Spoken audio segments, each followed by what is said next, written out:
Assalamualaikum warahmatullahi wabarakatuh. Perkenalkan, nama saya Zainita Laura Putri dari kelas C1 Akuntansi dengan NIM 1022408. Di sini saya akan menjelaskan materi mengenai formulir dari mata kuliah Sistem Informasi Akuntansi.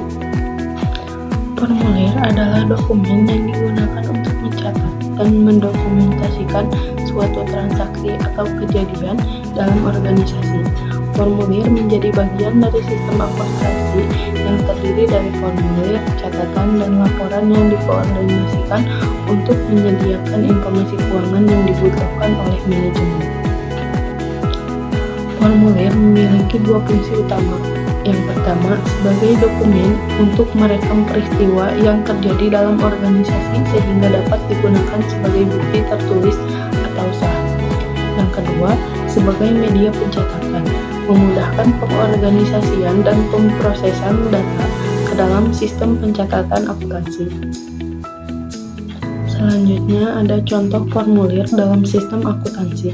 Yang pertama, faktur penjualan, berisi informasi seperti nomor formulir, tanggal, kode barang, nama barang, harga satuan, kuantitas, total barang, dan nama pramudiaga. Yang kedua, formulir jurnal, digunakan untuk pencatatan transaksi dalam jurnal. Yang ketiga, formulir rekening buku besar, digunakan untuk mencatat saldo akun dalam buku besar. Selanjutnya, ada jenis-jenis formulir. Yang pertama, formulir satu set, berbentuk rangkap dengan isi yang sama, misalnya faktur penjualan.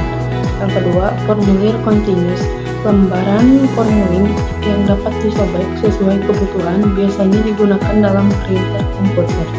Yang ketiga, formulir tanpa karbon, dapat diisi sekaligus tanpa menggunakan kertas karbon seperti tiket pesawat.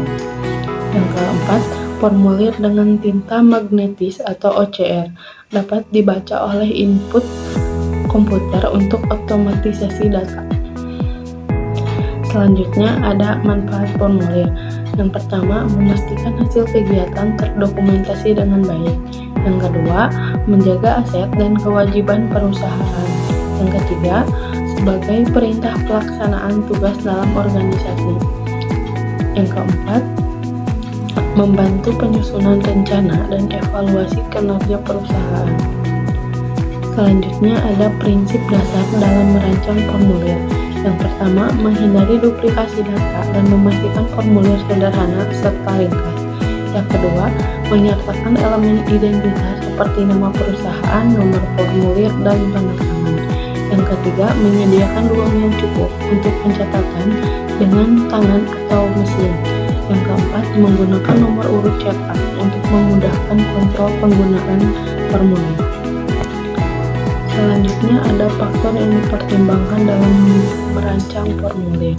Yang pertama, siapa yang membutuhkan informasi dari formulir tersebut? Yang kedua, apakah ada informasi lain yang memiliki informasi serupa dan bisa digabungkan? Yang ketiga, bagaimana metode pengisian formulir manual atau digital? Yang keempat, kebutuhan penyimpanan jangka panjang dan format kertas yang digunakan. Selanjutnya, keunggulan formulir elektronik. Yang pertama, tidak pernah kehabisan stok karena berbasis digital. Yang kedua, mudah diperbarui sesuai kebutuhan. Yang ketiga, mengurangi efisiensi dan kesalahan pengguna formulir. Yang keempat, pengisian lebih cepat dengan sistem otomatisasi. Yang kelima, data lebih terorganisir dan langsung masuk ke sistem informasi akuntansi. Sekian penjelasan materi tentang formulir dari saya. Wassalamualaikum warahmatullahi wabarakatuh.